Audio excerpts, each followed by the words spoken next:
2026 সালের নির্বাচন মোটের ওপর শান্তিপূর্ণ হলেও কিছু জায়গায় তৃণমূল বিজেপির ওপর হামলা চালিয়েছে।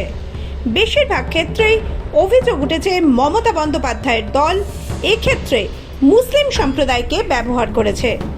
রাজনৈতিক পর্যবেক্ষকদের দাবি, মুসলিম সমাজের সামগ্রিক উন্নয়নের বদলে রাজনৈতিক স্বার্থে তাদেরকে ব্যবহার করছেন মমতা। দাঁতন থেকে শুরু করে উত্তরবঙ্গের কুমারগঞ্জ কিংবা বীরভূমের খয়রাশোল বিভিন্ন জায়গায় একই ছবি দেখা গিয়েছে। ভোটের আগেই রণক্ষেত্র হয় দাঁতন। বিজেপি প্রার্থী অজিত কুমার জানা এবং বিজেপি কর্মীদের ওপর অতর্কিতে প্রাণঘাতী হামলা চালানোর অভিযোগ ওঠে। অভিযোগ, হামলায় মুসলিমদের ব্যবহার করে তৃণমূল। রাজনৈতিক মহলের দাবি, এভাবেই বিশেষ এক সম্প্রদায়ের পেশি শক্তিকে ব্যবহার করে বিরোধীদের কণ্ঠরোধ করার মরিয়া চেষ্টা চালাচ্ছে তৃণমূল। এই হামলায় 10 জনেরও বেশি বিজেপি কর্মী গুরুতর জখম হয়ে হাসপাতালে ভর্তি হন। এবার দেখুন কুমারগঞ্জের ছবি। ভোটের সকালেই উত্তপ্ত হয় কুমারগঞ্জ। বিজেপির প্রার্থীর ওপর চড়াও তৃণমূলের জিহাদি বাহিনী। এখানে অভিযোগের তীর সরাসরি তৃণমূলের আশ্রিত জিহাদি বাহিনীর বিরুদ্ধে। ভোট দুপুরে প্রার্থীর ওপর এই বর্বরোচিত হামলা ঘিরে রণক্ষেত্রের চেহারা নেয় এলাকা। নিন্দায় সরব হন সাধারণ ভোটাররাও।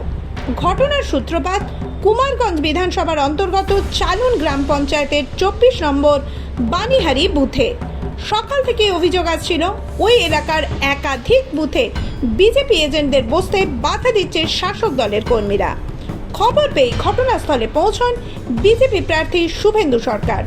তিনি নিজে উদ্যোগী হয়ে বিভিন্ন বুথে এজেন্টদের বসানোর ব্যবস্থা করেন, কিন্তু 24 নম্বর বানিহারি বুথে পৌঁছানো মাত্রই তার উপর হামলা করে জিহাদি বাহিনী।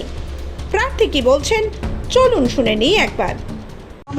সকালবেলা থেকে বিভিন্ন বুথে পোলিং এজেন্ট বসতে দিচ্ছিল না, আমি এসে সব বুথে বসিয়েছি।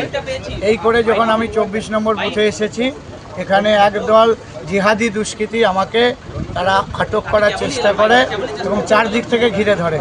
আমার সিকিউরিটি ছিলেন, তারা আমাকে রেস্কিউ করে নিয়ে আসে। এখন এই পরিস্থিতি কী রয়েছে ওখানে? আমি চলে এসেছি। এখন পুলিশের ভূমিকা কি সেটা আপনারা জানেন। এখন অব্দি পুলিশ গেছে কিনা আমি জানি না। কেন্দ্র বাহিনী ছিল? কেন্দ্র বাহিনী ভেতরে ছিল, 100 মিটারের মধ্যে ছিল। ঘটনা 100 মিটারের বাইরে ঘটেছে। প্ল্যান ফুলি ওরা করেছে। গলিটা সরু ছিল, যেখানে একবার ঢুকে গেলে বেরিয়ে আসা খুব মুশকিল। সেখানে কি মানে ভোট লুট হতে পারে এরকম সম্ভাবনা মনে করছেন? আমি তো বলেছি তৃণমূল দুষ্কৃতীরা এগুলো করছে, আর পুলিশি মদত আছে এর মধ্যে। কোথাও অভিযোগ জানাচ্ছেন? আমি সেন্ট্রাল টিমে জানিয়েছি, যারা নির্বাচন কমিশনে আমি অভিযোগ জানিয়েছি। কিন্তু কেন্দ্র বাহিনী যারা রয়েছে, যারা কুইক অ্যাকশন রয়েছে, তারা কি এসছে? আমি এখনো দেখা পাইনি, কিন্তু এই যে দেখতে পাচ্ছেন লোকাল থানার পুলিশেরা যাচ্ছে। এখন এখানে দাঁড়িয়ে আছে, ওরা যাচ্ছে। এদের কাজই মানে ঘটনা ঘটে যাওয়ার পর অনেক পরে আগুনে বাড়ি পুড়ে যাবে, তারপরে এরা জল নিয়ে যাবে।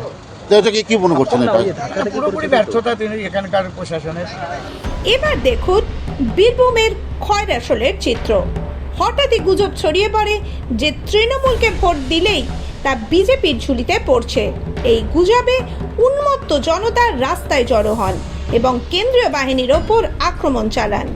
এখানেও মমতা বন্দ্যোপাধ্যায়ের দলের বিরুদ্ধে অভিযোগ ওঠে মুসলিমদের ব্যবহার করে হামলা চালানোর। দেখুন সেই দৃশ্য।